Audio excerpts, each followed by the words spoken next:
भाई राजा काशी में जाकर के शरीर क्यों छोड़ना चाहता है? राजा काशी में क्यों जाना चाहते हैं? काशी में जाकर के क्यों प्राण त्याग करना चाहते थे? क्यों? काशी में मरने से व्यक्ति को मोक्ष मिलता है। अच्छा, ये सत्य है कि काशी में मरने से व्यक्ति को मोक्ष मिलता है, लेकिन कभी चिंतन करना, हम अगर यही मर गए तो हमें मोक्ष नहीं मिलेगा। ये सच है कि काश्याम मरणात् मुक्ति ही। शास्त्र कहते हैं कि काशी में मरने से, शरीर छोड़ने से व्यक्ति को मोक्ष मिलता है, और काशी में ही शरीर छोड़ने से व्यक्ति को मोक्ष मिलता है। लेकिन हम अगर यही मर गए तो हमें मोक्ष नहीं मिलेगा। अच्छा, माना कि हमें मरने से पहले पता चल गया कि हम जाने वाले हैं, हमने जल्दी से गाड़ी करवाई और गाड़ी में बैठ करके भाई रवाना हो गए काशी के लिए, लेकिन रास्ते में जाते जाते एक्सीडेंट हो गया, काशी नहीं पहुंच पाए, दिल्ली में प्राण त्यागने पड़े, मोक्ष नहीं होगा क्या? हम यहां से निकलते निकलते भाई आधे रास्ते में ही प्राण त्याग गए तो क्या हमें मोक्ष नहीं मिलेगा? क्यों जी? नहीं मिलेगा। क्यों? क्योंकि काशी में ही शरीर छोड़ने से मोक्ष मिलता है, लेकिन ध्यान रहे उस काशी में हम पहुंच पाए ना पहुंच पाए कोई गारंटी नहीं है। लेकिन एक काशी हमारे शरीर में बसती है, वो चाहे कोई भी हो। एक काशी हमारे शरीर में भी बसती है। एक काशी इस ब्रह्मांड में चराचर जगत में है, तो एक काशी हमारे शरीर में है। और काशी हमारे शरीर में कहाँ है तो जानिए, शास्त्र कहते हैं कि भ्रिकुटी मध्य काशी।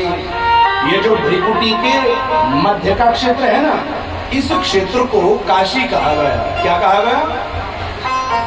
ये जो भ्रिकुटी के मध्य का क्षेत्र है, इस क्षेत्र को भाई काशी कहा गया। मैंने कल कहा था इस काशी के क्षेत्र के ऊपर हमें चंदन का लेपन जरूर करना चाहिए, कुमकुम इत्यादि का लेपन जरूर करना चाहिए, क्योंकि काशी नगरी है, मोक्ष प्रदान करने वाली नगरी है। और मोक्ष वाली, चलो मोक्ष वाली छोड़ो, आप धर्म की पूजा करते हो, धर्म की पूजा सारे ही करते हैं, चाहे वो धर्म कोई भी हो, कैसा भी हो, लेकिन सभी अपने अपने धर्म का सम्मान करते हैं ना, पूजा करते हैं। तो तनिक चिंतन करना, ये भी धर्म नगरी है, हर एक व्यक्ति के शरीर में है, और जिसे काशी कहा गया। शास्त्र कहते हैं कि काश्याम मरणात् मुक्ति ही। काशी में शरीर छोड़ने से, काशी में मरने से व्यक्ति को मोक्ष मिलता है। लेकिन सावधान रहें, ये काशी जितना नजदीक है ना उतनी कठिन है। ये नहीं कि आंख बंद करी और काशी में जाकर के पहुंचे और मोक्ष मिल गया, नहीं। इस काशी में पहुंचने का भी हमारा अभ्यास चाहिए, हमारा अनुभव चाहिए, और इस अनुभव से इस काशी में जाकर के कैसे पहुंचेंगे तो नोट करना, इस काशी में हम सुलभता से पहुंचने वाले हैं ध्यान से, मेडिटेशन, साधना, योग से। अगर हम प्रतिदिन, देखो मैं निवेदन कर रहा हूं आप सभी लोगों से, प्रतिदिन का 24 घंटे में से कम हमें 1 घंटा तो भगवान के लिए निकालना ही चाहिए। कम से कम बोल रहा हूं 1 घंटा, और अगर 1 घंटा भी ना हो सके ना तो कम से कम आधा घंटा तो हमें भगवान के भजन के लिए निकालना ही चाहिए।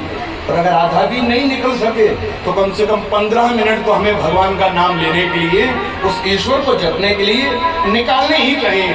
और अगर 15 भी नहीं हो सके तो कम से कम 7 मिनट बैठ करके ही सही, 6 मिनट बैठ करके ही सही हमें भगवान का भजन करना चाहिए।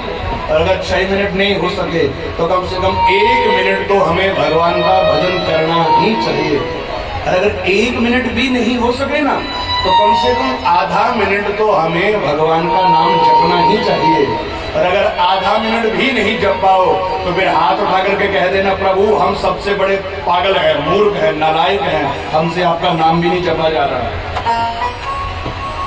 अगर हम 1 मिनट भी बैठ करके भगवान का नाम नहीं जप सकते, नहीं ले सकते, तो फिर हाथ उठा करके कह देना, प्रभु हम मूर्ख हैं, पागल हैं, दुनिया के लिए हमारे पास समय है लेकिन भगवान का नाम जपने के लिए हमारे पास समय नहीं है।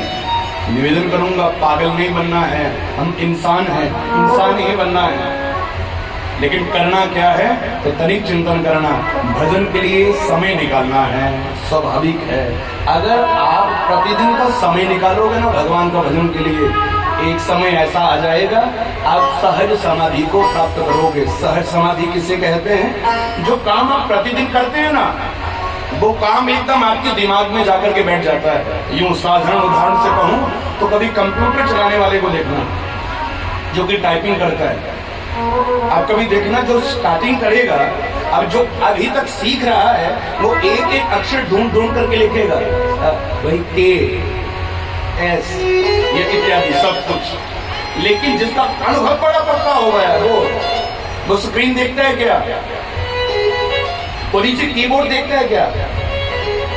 देखता है? नहीं देखता। अरे वो देख रहा है जिससे उसको टाइप करना है, और वहां से देख करके ना सीधा मजाल है एक भी शब्द कोई गलत हो जाए आगे पीछे लिख दिया जाए, उसका अनुभव इतना पक्का हो गया है। भाई जो कीबोर्ड है ना उसके दिमाग में बैठ गया है, टाइप करने के लिए तुरंत उसको सारा लिख करके 1 सेकंड 1 मिनट 1 घंटा जितना भी उसका प्रारूप हुआ लिख करके तुरंत वो पूरा कर देगा। कैसे हुआ ये सब कुछ कैसे होता है? हम उनको देख करके कई बार ऑफिस में जाते हैं, देखते हैं बड़ा फास्ट लिखते हैं।